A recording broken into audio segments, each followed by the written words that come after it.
Ya, pemerintah melalui Kementerian Kesehatan mendatangkan obat dari luar negeri untuk mengobati pasien gagal ginjal akut pada anak. Sementara itu, pihak BPOM telah mempidanakan 2 produsen industri obat kepada pihak kepolisian terkait kasus gagal ginjal akut pada anak.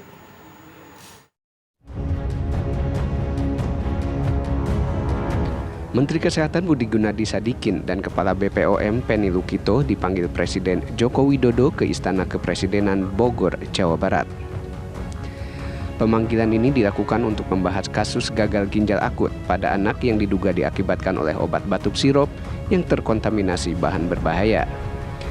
Dalam keterangannya, Menteri Kesehatan Budi Gunadi Sadikin menyatakan, terkait penanganan kasus gagal ginjal akut, pihaknya mendatangkan obat yang didatangkan dari Jepang. Obat tersebut telah dicoba dan diberikan kepada 10 pasien, di mana hasilnya sebagian besar mengalami respon positif atas obat tersebut. Untuk beli dari Jepang, mereka ada stoknya sekitar 2000-an. Nah, ini kesiapan yang kita lakukan untuk menyediakan obat-obatnya, dan dari obat yang sudah datang 10, kita sudah cobakan ke pasien, 7 diantaranya membaik kondisinya. Jadi pasien itu biasanya ginjalnya tuh terganggu, dia nggak bisa kencing, nggak bisa keluar air seni.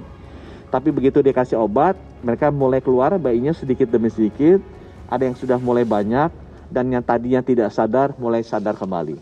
Jadi kita bisa melihat dari 10 pasien yang diberikan obat ini, 7 sudah pulih kembali, sehingga kita bisa simpulkan bahwa obat ini memberikan dampak positif, dan kita akan percepat kedatangannya di Indonesia sehingga 245 ya yang masuk, dan mungkin akan masih agak bertambah sedikit, itu kita bisa obati dengan baik.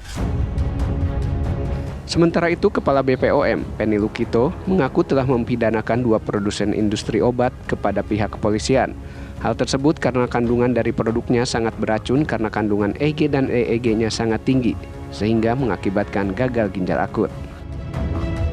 Industri farmasi yang akan kami tindak lanjuti menjadi pidana, ya. Jadi yang 4 yaitu bidang penindakan dari Badan POM sudah kami tugaskan untuk masuk ke industri farmasi tersebut, bekerja sama dengan kepolisian dalam hal ini, dan akan segera melakukan penyidikan untuk menuju pada pidana, ya, perkara pidana dalam hal ini.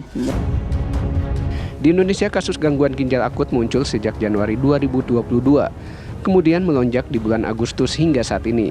Lebih dari 200 orang menjadi korban